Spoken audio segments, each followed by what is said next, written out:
WhatsApp ஆப்ல இருந்து உங்களுக்கு எந்த விதமான நோட்டிபிகேஷனும் வரக்கூடாது அப்படின்னு நினைச்சீங்க அப்படின்னா ஈஸியா பாத்தீங்கன்னா அந்த நோட்டிபிகேஷன் செட்டிங்ஸ்ல போயிட்டு நீங்க அதை வந்து ஆஃப் பண்ணிக்க முடியும். அது எப்படின்றதான் பார்க்க போறோம். பார்க்கறதுக்கு முன்பாக சேனலை சப்ஸ்கிரைப் பண்ணிடுங்க. ஜஸ்ட் உங்க மொபைல்ல இருக்கக்கூடிய செட்டிங்ஸ் ஆப் வந்து ஓபன் பண்ணிடுங்க. ஓபன் பண்ணிட்டு அதுல ஆப்ஸ் அப்படின்ற ஆப்ஷன் வந்து கொடுத்துருப்பாங்க. அப்படி இல்லைன்னா சர்ச் பண்ணி அந்த ஆப் ஆப்ஷனை வந்து கிளிக் பண்ணி ஓபன் பண்ணிடுங்க.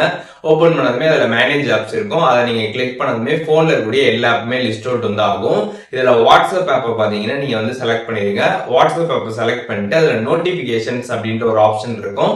அந்த ஆப்ஷனை கிளிக் பண்ணி பாருங்க. அதுல வந்து ஷோ நோட்டிபிகேஷன் பாத்தீங்கன்னா ஆன்ல இருக்கும். அதை கிளிக் பண்ணி ஆஃப் பண்ணிடுங்க. ஒன்ஸ் இதை நீங்க ஆஃப் பண்ணிட்டீங்க அப்படின்னா வாட்ஸ்அப்ல இருந்து உங்களுக்கு எந்த விதமான ஒரு நோட்டிபிகேஷனும் பாத்தீங்கன்னா வந்து வராது. நீங்க ஏதாச்சும் வந்து வாட்ஸ்அப்ல வந்திருக்கான்னு பார்க்கணும்னு நினைச்சீங்கன்னா கூட வாட்ஸ்அப்ல போய் பார்த்தா மட்டும் தான் தெரியும் அது என்ன வந்திருக்குன்றத நீங்க தெரிஞ்சுக்க முடியும்.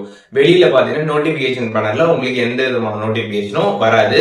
சோ உங்களுக்கு திருப்பி நோட்டிபிகேஷன் எல்லாமே ப்ராப்பரா வர ஸ்டார்ட் ஆகணும் அப்படின்னு நினைச்சீங்க அப்படின்னா இதே செட்டிங்ஸ்ல போயிட்டு அந்த ஷோ நோட்டிபிகேஷனை நீங்க ஆன் பண்ணிட்டீங்க அப்படின்னா அதுக்கப்புறம் நோட்டிபிகேஷன் எல்லாமே வர ஸ்டார்ட் ஆயிடும். அதையும் தெரிஞ்சுக்கோங்க.